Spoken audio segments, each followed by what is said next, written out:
3 और 11.4 एक्सरसाइज। पहला वाक्य था I have done my work, इसको फ्यूचर परफेक्ट टेंस में बदलना है, ब्रैकेट में लिखा हुआ है। तो I have done my work को आप कर दीजिए फ्यूचर परफेक्ट के हिसाब से I shall have done my work, helping verb shall have आ जाएगी। दूसरा वाक्य we shall help you, past indefinite करना है, तो पास्ट इंडेफिनिट में आपको जानते हैं आपके सेकंड फॉर्म आती है we help you. I am reading a paper, तीसरा वाक्य पास्ट कंटिन्यूअस करना है, आई वाज कर दीजिए, आई वाज रीडिंग। चौथा sentence we shall go to Delhi tomorrow, simple past करना है, तो सिंपल पास्ट में we went to Delhi yesterday करना पड़ेगा। टुमारो को भी आप बदल दीजिए, टुमारो तो भविष्य काल में आता है। सिंपल पास्ट का मतलब होता है past indefinite. You have been waiting for me since 2 o'clock, इसको पास्ट परफेक्ट करना है, तो यू हैड बीन कर दीजिए। Mahesh goes to his village on foot, past indefinite करना है तो महेश वेंट टू हो जाएगा। You have been playing for 2 hours, present perfect करना है, यू हैव प्लेड, ठीक है, हैव बीन हट जाएगा, you have played for 2 hours। Meera will not sing a song tomorrow, past indefinite करना है तो मीरा सैंग, सिंग की सेकंड फॉर्म आ जाएगी, लेकिन इसमें नोट आया हुआ है तो डिड नॉट कर दीजिए। Meera did not sing a song yesterday. They have revised their course, तो फ्यूचर परफेक्ट करना है तो ये हो जाएगा, फ्यूचर परफेक्ट करना है ना, हाँ, तो they will have revised their course. He was working hard today, present continuous करना है, he is working hard today. I have been working since morning, past perfect continuous करना है, आई हैड बीन हो जाएगा, बाकी जुड़ा तो रहेगा। 12 I have been doing my work since morning, past perfect ही करना है ये भी, तो ये भी कंटिन्यूअस, तो आई हैड बीन कर दीजिए, जैसे भी कोई दिक्कत नहीं है। I have been learning my lesson for 2 hours, इसको परफेक्ट करना है तो आई हैव लर्न कर देंगे, बाकी ठीक है, जो बंद करेगा। 14वां सेंटेंस है why do you not play today, past indefinite करना है तो why did you not play हो जाएगा। He helped me yesterday, future continuous करना है तो he will help me tomorrow. अब आएगा एक्सरसाइज 11.4 देख लीजिए। Mother कुक्स food for us, past indefinite कीजिए तो mother cooked food for us, cooked हो जाएगा second form. She told me a story, simple future करना है तो she will tell me a story, simple future आना। The wind is blowing hard, simple present, ये simple present, simple past, simple future, ये सब indefinite होते हैं। The wind blows hard कर दीजिए, सिंपल प्रेजेंट करना है, ब्लोज, ब्लो में ऐसा लग जाएगा।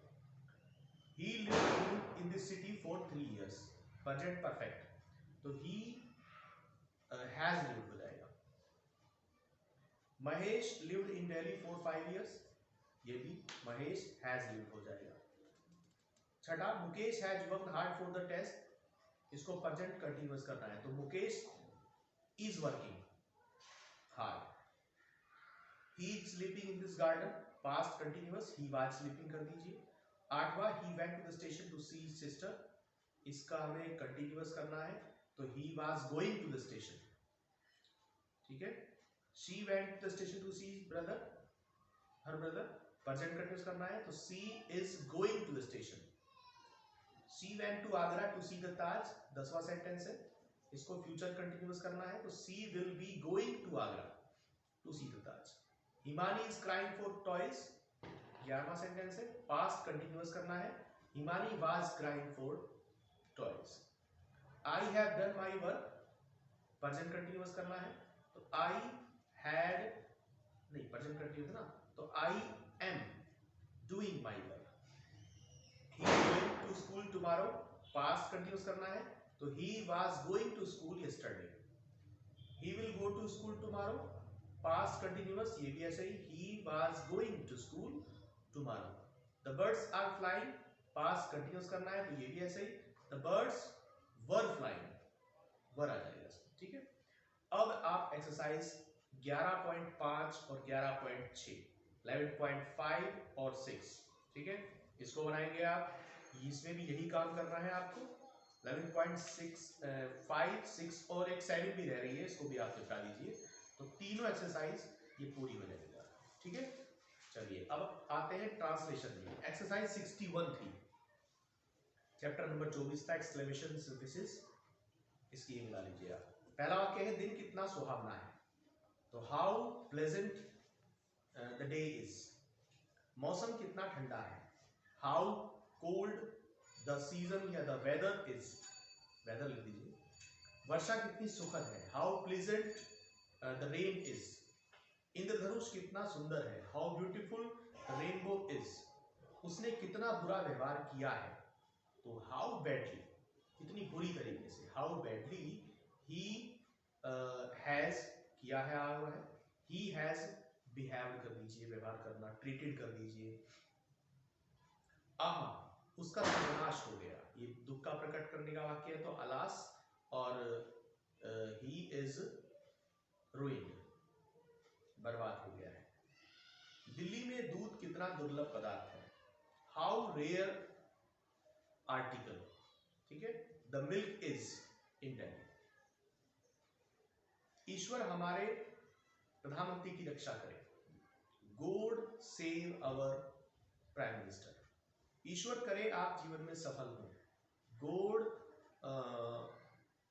Make you successful in life. ठीक है, गॉड मेक मैंने बनाए, यू मैंने आपको, सक्सेसफुल सफल in your life, in life कर दीजिए। मेरी इच्छा है कि मैं इस समय खैर में होता।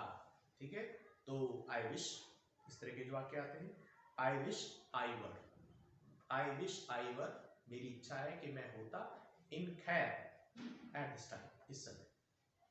क्या ही अच्छा होता यदि आज सरदार पटेल जीवित होते। ठीक है, अगर ये वाक्य आता है, आप देखिए ये सेंटेंस जब हमने पढ़ाया था आपको तो उसमें नहीं आया था क्या ही अच्छा होता, इसके लिए वुड दैट का प्रयोग करें। आपने किताब में भी नीचे, अगर कुछ बच्चे समझदार होंगे, नीचे देख लिया होगा तो नीचे दिया हुआ है क्या ही अच्छा होता के लिए क्या लगाएंगे आप, वुड दैट। और वुड दैट के बाद भी सेंटेंस आई विश की तरह ही होते हैं। जैसे कह रहा है कि वुड दैट लगाकर, और क्या वाक्य दिया है, सरदार पटेल जीवित होते, तो सरदार पटेल वर अलाइव, उसमें भी आगे वर ही आता है। ईश्वर मृतक की आत्मा को शांति प्रदान करे, गॉड का सेंटेंस आ गया है, तो God give peace to the dead son, ऐसे भी होते हैं, गॉड गिव पीस, भगवान शांति दे, और शांति के लिए पीस लगाते हैं, टू द डेड सन। 13वां सेंटेंस है, आ हमारे शत्रु बहुत अधिक शक्तिशाली है, alas our enemies are very powerful.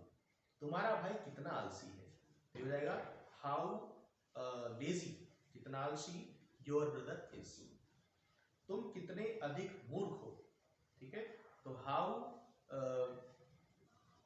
फार लगा दीजिए, मोर लगा दीजिए, मोर फुलिश यू आर। मेरी इच्छा है कि वह मुझसे पहले ही मिल लिया होता। ठीक है, तो ये वाक्य इस तरह से बन जाता, I wish he had met me before, he had met me before। ये थोड़ा वाक्य हैड से बन जाते हैं, काश ऐसा होता वैसा होता। मेरी इच्छा है कि मैंने पिताजी की शिक्षा पर ध्यान दिया होता, I wish I had paid attention, ध्यान देने के लिए पे लगाते हैं, pay attention. I had paid attention on the education, on my father's education, या on the education of my father। ठीक है, मेरी इच्छा है कि मैंने अपना समय नष्ट ना किया होता, I wish I had not wasted my time, मैं अपना समय नष्ट ना करता। जितने भी इस तरह के सेंटेंस होते हैं कि ऐसा होता वैसा होता, उन्हें आप हैड से बना सकते हैं, आई विश आई हैड। ठीक है, चैप्टर नंबर 27 नॉन फिनाइट्स। सबसे पहले बताते हैं आपको फिनाइट्स और नॉन फिनाइट्स में क्या डिफरेंस होता है। देखिए, फिनाइट वर्ब जिससे टेंस का पता चलता है, जैसे सेंटेंस है, वह यहाँ खेलने के लिए आता है, he comes here to play। दूसरा सेंटेंस है, वह यहाँ खेलने के लिए आता था, या वह यहाँ खेलने के लिए आया, तो इसमें हो जाएगा he came here to play। ये दो सेंटेंस आप ध्यान से देखिए, दोनों सेंटेंसेस में आप देखिए तो इसमें दो वर्ब आ गए, एक कम और एक प्ले। पहली जो वर्ब है कम, वो एक बार कम्स आई, कम्स कम में एस लगा। दूसरी में वो सेकंड फॉर्म केम आई। क्यों आई? क्योंकि टेंस बदल गया था। पहले वाक्य में था कि वह यहाँ आता है, इसलिए कम्स हुआ। दूसरे वाक्य में हुआ वह यहाँ आया या आता था, तो पास्ट टेंस हो गया। तो यानी कि ये वर्ब टेंस के हिसाब से चेंज हुई है। प्रेजेंट इंडेफिनिट के हिसाब से कम्स, पास्ट इंडेफिनिट के हिसाब से केम हो गया। लेकिन जिसके साथ दूसरी वर्ब आई हुई है प्ले, टू प्ले, वो प्रेजेंट इंडेफिनिट के वाक्य में भी टू प्ले थी और पास्ट के वाक्य में भी वो टू प्ले थी, यानी कि उस पर टेंस का प्रभाव नहीं पड़ा। तो बस यही डेफिनेशन है नॉन फिनाइट्स की, कि जो वर्ब टेंस के प्रभाव से मुक्त है, जिस पर टेंस का प्रभाव नहीं पड़ता है, वो नॉन फिनाइट वर्ब होती है। और जो वर्ब टेंस को प्रकट करती है, टेंस के अकॉर्डिंग यूज की जाती है, वो फिनाइट वर्ब होती है। तो टेंस के अकॉर्डिंग तो यूज आपने सीख लिया है, हमने सारे टेंस पढ़ लिए पीछे से, तो उसमें तो कोई दिक्कत है नहीं। अब नॉन फिनाइट वर्ब आपको पढ़ाई जाएगी। तो नॉन फिनाइट वर्ब तीन तरह की होती है, इंफिनिटिव, जिरंड और पार्टिसिपल। सबसे पहले बात करते हैं इंफिनिटिव की। इंफिनिटिव इंग्लिश में अगर कोई सेंटेंस आपको दिया जाए और आपसे पूछा जाए कि भाई इस वाक्य में बताइए इंफिनिटिव वर्ब कौन सी है, तो बड़ा सिंपल है, टू प्लस वर्ब की फर्स्ट फॉर्म। वाक्य में देखिए आप ध्यान से कि किसी वर्ब की फर्स्ट फॉर्म से पहले टू लगा हुआ है क्या, तो वो जो है इंफिनिटिव है, वो इंफिनिटिव वर्ब है। नॉर्मल कभी कभी बिना टू के भी इंफिनिटिव वर्ब आ जाती है, केवल वर्ब की फर्स्ट फॉर्म अगर कहीं आप रखी हुई देखें, अगर किसी भी सेंटेंस में आप देखें कि भाई वर्ब की फर्स्ट फॉर्म आई हुई है और वहां आप देखिए वर्ब की फर्स्ट फॉर्म अगर टेंस में आती है तो कहाँ आती है, या तो प्रेजेंट इंडेफिनिट टेंस में आती है जब डू डज लगे होते हैं, या पास्ट इंडेफिनिट में आती है जब डिड लगा होता है, या फिर फ्यूचर इंडेफिनिट में आती है जब विल शैल लगे होते हैं।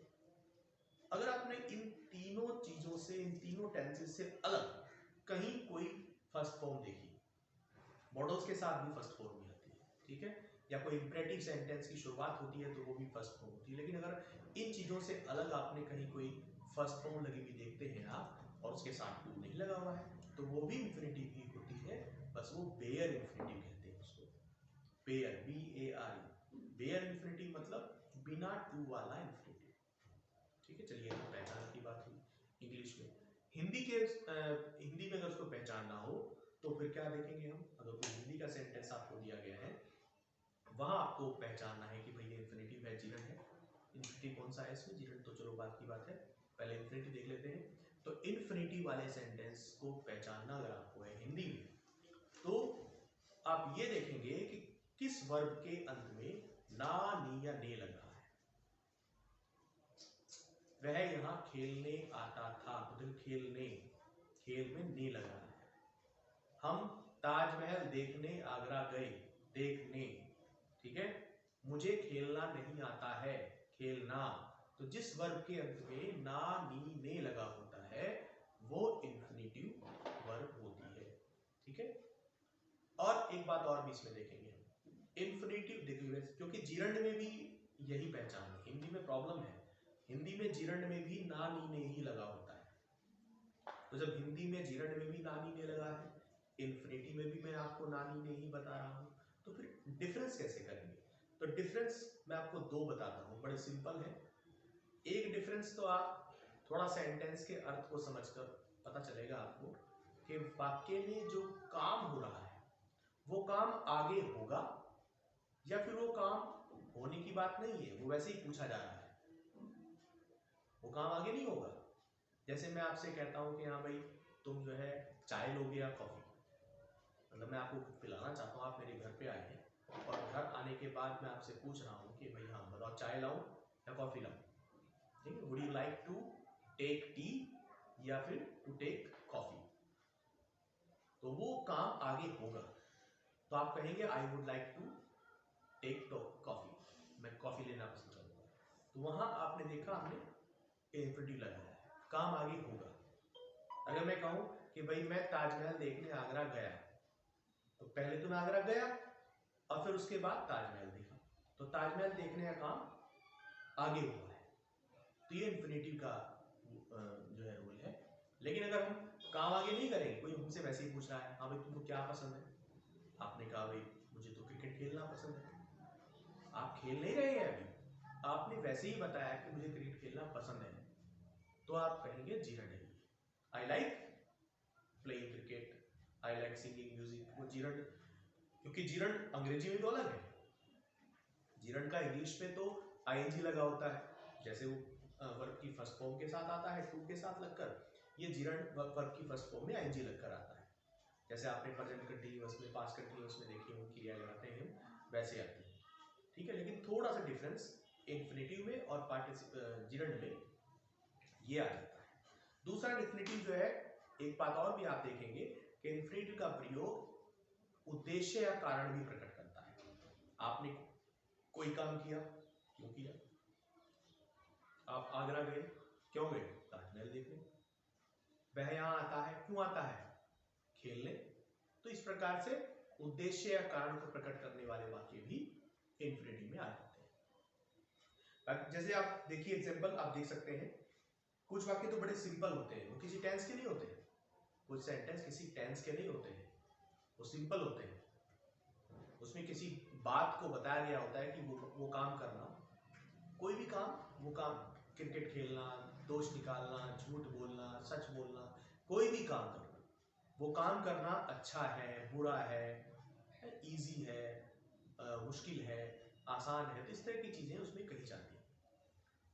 देखिए कुछ मैं एग्जांपल आपकी बुक में जो दिए हुए हैं उनको देखिए। पहला एग्जांपल दिया हुआ है, दोष निकालना सुगम है। तो दोष निकालना सुगम है मतलब, देखिए कोई टेंस का वाक्य तो ये है नहीं, इसमें एक काम है और उस काम के बारे में कहा गया है कि वो काम आसान है। जैसे काम क्या है, दोष निकालना, तो ये आपका इन्फिनेटिव वाला टर्म हो गया, टू फाइंड फॉल्ट, ठीक है, टू फाइंड फॉल्ट, और बस आगे इज इजी। इस तरह के वाक्य में आप इन्फिनेटिव को जीरन के साथ रिप्लेस भी कर सकते हैं। आप यही टू फाइंड का फाइंडिंग भी कर सकते हैं। टू फाइंड को आप टू फाइंड फाल्ट लिख लीजिए, चाहे फाइंडिंग फाल्ट लिख लीजिए। लेकिन अगर इस वाक्य को आप इट के साथ बनाते हैं, इट के साथ भी बन जाता है वाक्य। जैसे ये जो बात है इसकी सुगम है, इसको आप पहले लिखिए, it is easy, it is good, it is bad, जो भी आप कहना चाहते हैं, इट इज इजी, और क्या करना इजी है, टू फाइंड फॉल्ट, ठीक है, फॉल्ट फाइंड करना, आप जो है कोई दोष निकालना, it is easy to dance, it is easy to learn the lesson, कुछ भी आप कह सकते हैं। और या फिर ये इन्फिनेटिव वाला टर्म शुरू में लेकर फिर आप लिख लीजिए बाद में, इज इजी, इज हार्ड, जो लिखना चाहते हैं। उसने मेरी आज्ञा मानने से इनकार कर दिया, देखिए ही रिफ्यूज्ड, उसने इनकार कर दिया, ये टेंस है आपका। देखो सबसे पहले आप जो ये टेंस के वाक्य आएंगे, तो पहले आप टेंस का वाक्य बनाओगे, पहले आप इन्फिनेटिव को और उसके जो साथ उसका ऑब्जेक्ट आया हुआ है उसे आप छोड़ दीजिए। जैसे इस वाक्य में देखिए, उसने मेरी आज्ञा मानने से इनकार कर दिया, इसमें इन्फिनेटिव कहाँ है, मानना, आज्ञा मानना, ठीक है, और किसकी आज्ञा मानना, मेरी, तो आज्ञा मानना और मेरी, इसको आप छोड़ दीजिए। अब बाकी वाक्य क्या बचा, उसने इनकार कर दिया, ये सेंटेंस पास्ट इंडेफिनिट का है, तो इसे बनाइए ही रिफ्यूज्ड, और उसके बाद फिर इसके साथ टू ओबे मी, इन्फिनेटिव और उसका ऑब्जेक्ट, इसमें फिट कर दीजिए। अब देखिए यहाँ भी ये काम आगे करने वाला होगा ना भाई, वो कुछ उसे आज्ञा दे रहा है तो वो काम आगे करेगा, तो आगे करने वाली बात जब आती है तो इन्फिनेटिव रहता है। हर कोई जीवन का आनंद उठाना चाहता है, एवरीबडी वांट्स, ठीक है, पहला टेंस, ये टेंस जो प्रेजेंट इंडेफिनिट का है, तो इसमें आप ढूंढिए पहले इन्फिनेटिव कहाँ है, उठाना, आनंद उठाना, आनंद उठाना इसमें इन्फिनेटिव है, और किसका आनंद उठाना, जीवन का, तो जीवन का आनंद उठाना, ये आप हटा लीजिए वाक्य से। वाक्य क्या बचा, प्रत्येक व्यक्ति, हर कोई चाहता है, पहले इसे बनाइए, एवरीवन वांट्स, और फिर बाद में टू एंजॉय लाइफ। क्या तुम तारों को गिनने की आशा करते हो, कैन यू होप, ये कैन का सेंटेंस था, कैन यू होप, क्या तुम आशा करते हो, क्या करने की, टू काउंट द स्टार्स। रेलगाड़ी आने वाली है, ये जो वाक्य होते हैं, कोई काम होने वाला है, इसमें अबाउट टू का प्रयोग करते हैं। इसमें भी दो तरह के सेंटेंस आते हैं, मैं काम करने वाला हूं, या मैं कोई काम करने को बिल्कुल तैयार खड़ा हूं, इसमें दो सेंटेंस होते हैं। मैं कोई काम करने को हूं, बस तैयार खड़ा हूं बिल्कुल, तो आई एम मैं हूं, to play cricket, to sleep, to go to office, कुछ भी आप लगा के इंफिनिटिव आके जोड़ सकते हैं। अगर कोई काम मैं करने वाला हूं, करने को हूं, वाला छोड़िए, थोड़ा सा अगर समय लगने वाला है, घंटा 2 घंटा, तो आप इसमें आई एम अबाउट टू का प्रयोग कर सकते हैं। जैसे इस वाक्य में किया गया है कि the train is about to come, the train is about to come. गाड़ी आने में भी घंटा 2 घंटा होगा। अगर गाड़ी बिल्कुल तैयार खड़ी है, सामने दिख रही है, आने को है, 1-8 मिनट का समय बचा है, बिल्कुल तैयार है काम, तो आप ये अबाउट बीच में से हटा दीजिए। The train is to come. तुम्हें वहां जाने की आवश्यकता नहीं है, यह आवश्यकता नहीं के वाले वाक्य भी है, हमने मॉडल्स में आपको पढ़ाए थे। You need not go there. ये देखिए यहां जाने ने लगाया है, वाक्य में ने लगा हुआ है, लेकिन सेंटेंस में देखिए गो से पहले टू नहीं लगाया आपने। He need not go there, you need not go there. यहां गो से पहले टू नहीं आया है, लेकिन सेंटेंस हिंदी वाले वाक्य में देखिए जाने लिखा हुआ है। ये बेयर इंफिनिटिव का यूज है, यहां पर इंफिनिटिव बेयर है, बिना टू वाला इंफिनिटिव। मैंने उसे चिल्लाते हुए सुना, आई हियर्ड हिम, मैंने उसे सुना, क्या करते हुए, चिल्लाते हुए, क्राई। यहां भी देखिए क्राई लगाया हुआ है, टू नहीं लगाया है, ये भी बेयर इंफिनिटिव है। मैंने उसे सुना, मैंने उसे देखा, देखने में और सुनने में, ये थोड़ी जो हमारी इंद्रियां होती हैं देखने वाली और सुनने वाली, तो जब इनका कहीं प्रयोग करते हैं, देखना है, सुनना है, सूंघना है, या जो है टच करना है, ये जो हमारी 4-5 इंद्रियां होती हैं, इनकी वर्ब होती है। किसी चीज को टच करके देख रहे तो हमें फील हो रहा है, या हमें जो है हियर सुन रहा है, या फिर हमें सी दिख रहा है। तो देखना, सुनना, फील होना, इस तरह की जब वर्ब आती है तो उनके साथ भी हम इंफिनिटिव का प्रयोग कर देते हैं आगे, लेकिन इंफिनिटिव बियर चलेगा, बेयर वाला। मैंने उसे चिल्लाते हुए सुना, आई हर्ड हिम क्राई। अब मुझे काम करने दो, यहां भी देखिए करने इंफिनिटिव है, लेकिन वाक्य देखिए लेट हिम वर्क नाउ, ये सेंटेंस हम पहले पढ़ा चुके हैं। देखिए यहां भी एक बेयर इंफिनिटिव आता है लेट के साथ। मैं यहां पढ़ने के लिए आया हूं, ये पहला वाक्य है। मैं तुम्हें जाने नहीं दूंगा, कोई काम करने ना देना या करने देना, ये भी लेट के वाक्य होते हैं, लेकिन ये टेंस का वाक्य भी है। मैं तुम्हें वहां जाने नहीं दूंगा, I shall not let you go. ठीक है, कोई काम करने देना के लिए लेट लगाते हैं। लेट के बाद किसको आप काम नहीं करने दे रहे हैं या करने दे रहे हैं, वो लेट के बाद वो ऑब्जेक्ट आता है, फिर उसके बाद इंफिनिटिव बेयर वाला। मैं यहां पढ़ने के लिए आया हूं, I have come here to read या टू स्टडी। ठीक है, ये आम खाने में अच्छे हैं, कोई जो है चीज खाने में अच्छी है, देखने में अच्छी है, इस तरह के सेंटेंस भी आते हैं कई बार, तो बड़े सिंपल है। These mangoes are sweet या good to eat। भाई खाने में अच्छी है तो to eat, देखने में अच्छी है तो to see। यह मकान किराए के लिए खाली है, कोई भी मकान दुकान किराए के लिए खाली होती है, उसके लिए आता है to let। अक्सर आपने दुकानों पे देखा होगा, बाहर मार्केट में कभी कभी दुकान बंद होती है, उसके सामने लिखा होता है to let, बड़े बड़े अक्षरों में, किराए के लिए खाली होना। This house is to let। मुझे ये सुनकर दुख हुआ, आपको कोई सुनकर दुख होता है, देखकर दुख होता है, दुखी होती है, खुश होते हैं, या फिर आश्चर्य होता है, इन सब के लिए भी इंफिनिटिव आता है। मैं देखकर खुश हूं, I am sorry to see you, I am surprise to see you, I am glad to see you. अगर आप देखकर खुश हैं, ठीक है, देखकर आप आश्चर्यचकित हैं या फिर दुखी हैं, दुखी हो, आश्चर्यचकित हो या फिर खुश हो, सबके लिए आगे इंफिनिटिव आता है। I am happy to see you, I am sorry to see you, I am surprise to see you.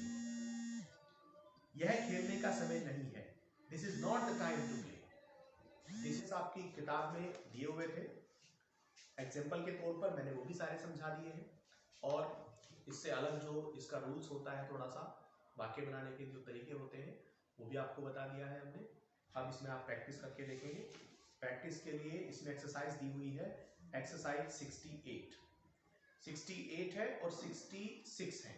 ये दो एक्सरसाइज है, एक जीरंड की है और एक इन्फिनिटिव की है। ठीक है, मैंने आपको जीरंड का भी थोड़ा सा जिक्र बीच में कर दिया था कि भाई जीरंड में आईएनजी लगी होती है और हिंदी में उसके भी ना नी ने ही होता है, लेकिन इन्फिनिटिव जहां नहीं लगा सकते वहां जीरंड का प्रयोग करते हैं। ठीक है, इन्फिनिटिव में एक वाक्य और भी आता है जो थोड़ा सा इसमें नहीं आ पाया है बीच में एग्जाम्पल में। उस वाक्य में क्या होता है कि मैं जानता हूं। अगर आप कोई काम करना जानते हैं, कोई काम करना आप सीख रहे हैं, या कोई काम करना आप सिखा रहे हैं, ठीक है, जानना, सीखना, सिखाना, इस तरह के वर्ब आ रहा है और सामने फिर लिखा हुआ है कि मैं ये फला काम करना जानता हूं, मैं ये फला काम करना सीख रहा हूं, तो इसके लिए I know, I teach, I am learning या आई लर्न, कुछ भी सीखने के लिए लर्न का प्रयोग करते हैं। ठीक है, और सिखाने के लिए टीच का प्रयोग करते हैं, जानने के लिए नो का प्रयोग करते हैं, मैं जानता हूं, आई नो। उसके बाद जो काम करना आप जानते समझते हैं तो उसमें how to drive a car, how to का प्रयोग करते हैं, how to drive a car. वैसे तो आप एक नियम दिमाग में रखिए इस वाक्य के लिए, अगर कभी ऐसा वाक्य आता है जिसमें पहला जो सेंटेंस है वो तो एक पूरा टेंस है, उसमें तो सब्जेक्ट आ रहा है, वर्ब टेंस का पता भी चल रहा है, मैं जानता हूं, तुम जानते हो, एक तो वो सेंटेंस है। फिर उसके बाद की, बीच में कंजंक्शन के रूप में की लगा हुआ है, की। और फिर अगला जो सेंटेंस है उसमें एक क्वेश्चन वर्ड है, एक इन्फिनिटिव वर्ब है और साथ में कोई ऑब्जेक्ट अगर है तो वो भी है। ठीक है, बाकी क्वेश्चन वर्ड और इन्फिनिटिव तो है ही उसके साथ। तो अगर ये दो चीजें आप देख, जैसे मैं वाक्य आपको लिखता हूं, मैं जानता हूं कि कहां जाना है, देखिए मैं जानता हूं पूरा वाक्य है, की बीच में लगा हुआ है, कहां क्वेश्चन वर्ड है और जाना है। ठीक है, कहां जाना है, आगे कुछ भी हो सकता है, कहां जाना है, कैसे करना है, ठीक है, किससे मिलना है, कुछ भी हो सकता है। तो इस तरह के आप कैसे बनते हैं वाक्य? पहले तो आप पहला वाक्य बनाइए, मैं जानता हूं, आई नो, क्या तुम जानते हो, डू यू नो। उसके बाद आप की के लिए जो की आया हुआ है क्वेश्चन वर्ड का प्रयोग कर दीजिए, जो आगे क्वेश्चन वर्ड आया हुआ है, कैसे, कौन, कहां, तो वेयर, व्हाई, जो भी आगे क्वेश्चन वर्ड आया हुआ है वो आप यूज कर दीजिए। उसके तुरंत बाद infinitive, I know what to do, I know how to drive a car, उसके तुरंत बाद इन्फिनिटिव और उसके बाद उसका object. I know how to drive a car, I know how to learn English, how to speak English, I know where to go, मैं जानता हूं वेयर कहां, टू गो जाना है। ठीक है, तो मैं जानता हूं कहां जाना है, मैं जानता हूं क्या करना है, मैं जानता हूं कैसे करना है। तो I know where to go, I know how to go, I know why to go, कुछ भी इस तरह से क्वेश्चन वर्ड लगाकर आप इसे कर सकते हैं। तो ये भी वाक्य होता है। तो इसमें एक्सरसाइज 66 और 68 तो आपको बनानी ही है, 66 भी आप प्रयास कर सकते हैं, जीरंड की एक्सरसाइज है तो आप इसे प्रयास करके देख सकते हैं, 66 और 68। ठीक है, ये आपका काम रहेगा, आपके पास को हम चेक करा देंगे।